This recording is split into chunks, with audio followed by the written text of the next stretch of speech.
What's up everyone, Chris here with Archipelago. Today we're focusing in on landscapes and how to utilize the brush panel to achieve mood and depth in our photos. Let's jump in. So first off, a little advice on capturing landscapes. The scale of this big earth is massive, so you'll need a lens wide enough to squeeze everything in. I recommend a minimum of 35mm and wider from there. That's not to say you can't use other lenses. I actually love a good telephoto lens for capturing specific elements up close, but overall you can't go wrong with a wide angle. As for exposure, remember you're capturing an entire scene and not just focusing on one subject. This means we need to be extra cautious with our settings. For most cameras, highlights are more difficult to retrieve than shadows, so exposing on the darker end to keep those highlights safe is a good call, but remember, smashing those shadows into oblivion is not the alternative here. Find a good balance and use that histogram to make sure you aren't losing precious detail. Lastly, be mindful of your aperture. Wide open is not advised as your field of focus is tiny and much of your scene will be blurry. I personally shoot around f4 to f10, f4 when most everything is far away, and f10 when you have details in the foreground. Higher than that, and I find the shots don't look very good to my eye, but feel free to experiment. Now let's go ahead and edit some images. Alright, so the first thing we're going to want to do, as always, is set our white balance and exposure here. So, it's already looking pretty good temperature-wise. I'm going to bump it up just slightly, but I do want to retain our color separation here and not take it too far, so that's as far as I'm going to take it. As far as tint goes, it's barely on the magenta side, maybe just a few clicks down here. Yeah, that looks fine to me. The exposure is actually okay for now. What I want to do actually is there's some unwanted details in this photo that I'd like to get rid of, and I'm going to use the spot removal tool for that. So just give me a sec here.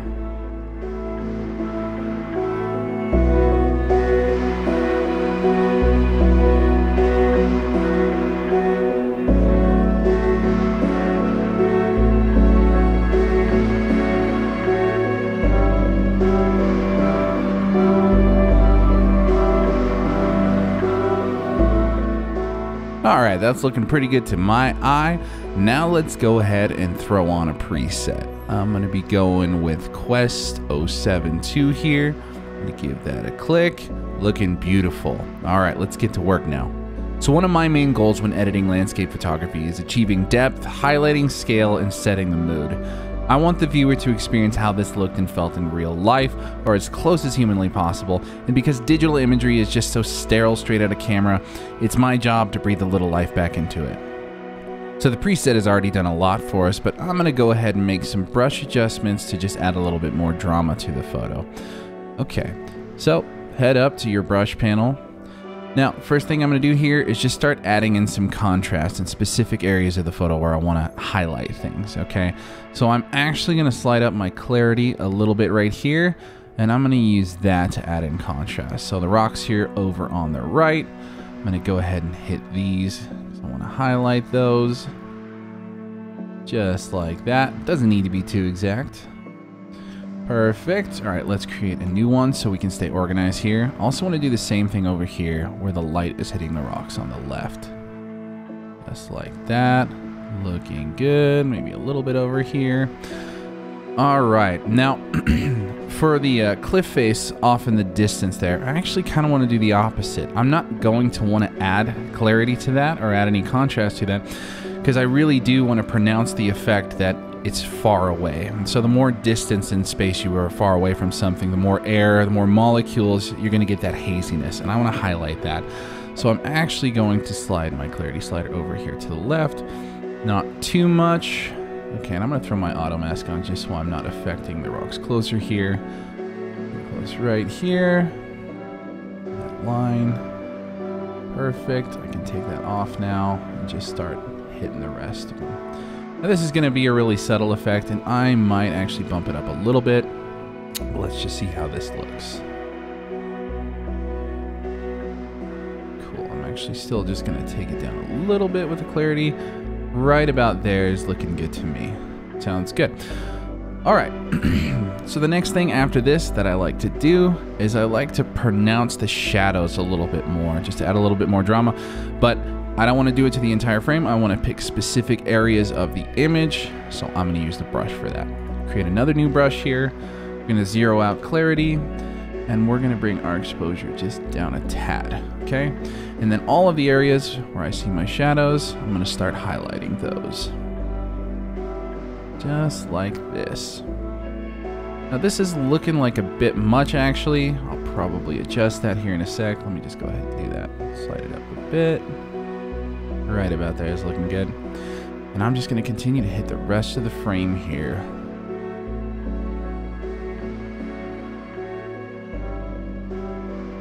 Just like that. I actually want to darken all of this dirt up here in the front. A little too light. Cool. Let's go ahead and take a look at our mask here just to see everything that we're affecting. Yeah. I'm going to hit the rocks up here a little bit. Cool. Looking good. All right. Now on to the next brush, and I'm going to try to select just the sky here, okay? So, a little trick how I do this.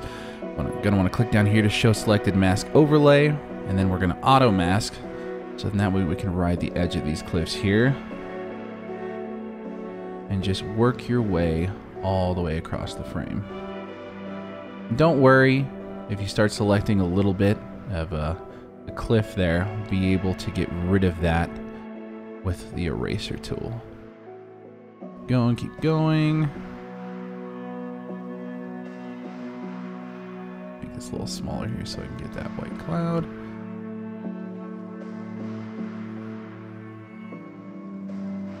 All right, cool. Now I'm gonna erase a little bit, and I wanna make sure that my auto mask is on for this. And all those parts where I got a little bit on the cliffs, go ahead and just knock those out.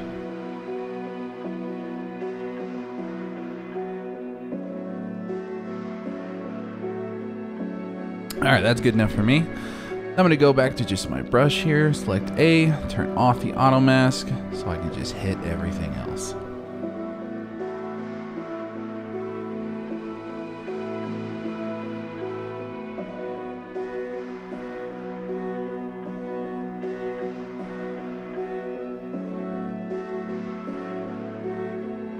All right, now that we've got our sky selected, with this, I tend to actually add clarity. I really like to bring out the detail in those clouds. Yeah, like that.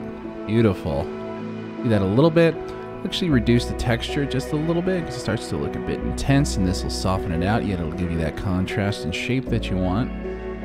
Yeah, reduce that a little bit. Right about there is looking pretty good. And actually, I want to add a little bit of saturation, just to get a little bit more blue out of the sky. That's looking pretty good right there. Okay. For our last brush here, I'm going to want to manipulate the way that the road itself looks. It's a little light. It's not really looking too good to me, so let's change it up. The same thing with the sky. I'm going to want to have my auto mask on here. I'm also going to want to show selected mask overlay and just start painting.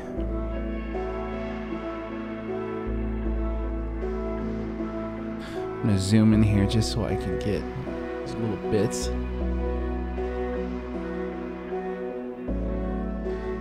Trace a little bit here off of some of these edges where I didn't exactly get it very clean. All right, cool. That looks good. One other thing here, since I had the auto mask on, I think I missed some of the yellow and the white from the actual lines of the road. So, oops, a little over on that one. I'm just gonna go over those real quick here. So, yeah, that's good enough. Okay, so I don't really want to bring the exposure down too much here, but one of my favorite tools to use for a road like this to bring out all the detail is clarity. So let's go ahead and bump that up. Get away with a lot here. Yeah, that's looking pretty good. It's a bit, the cement is a bit on the warmer side, so I actually want to cool that down a bit. I'll do that with temp here, just like that. And then maybe exposure down a little bit. And yeah, I'm pretty sure that's all I want to do to this. It's looking awesome. So let's take a look at what it looked like before without any brush adjustments and after. Yeah, there we go. Perfect. Thanks for tuning in, everyone. I hope this video has been helpful and informative. This has been Chris, signing off, and I'll see you in the next one.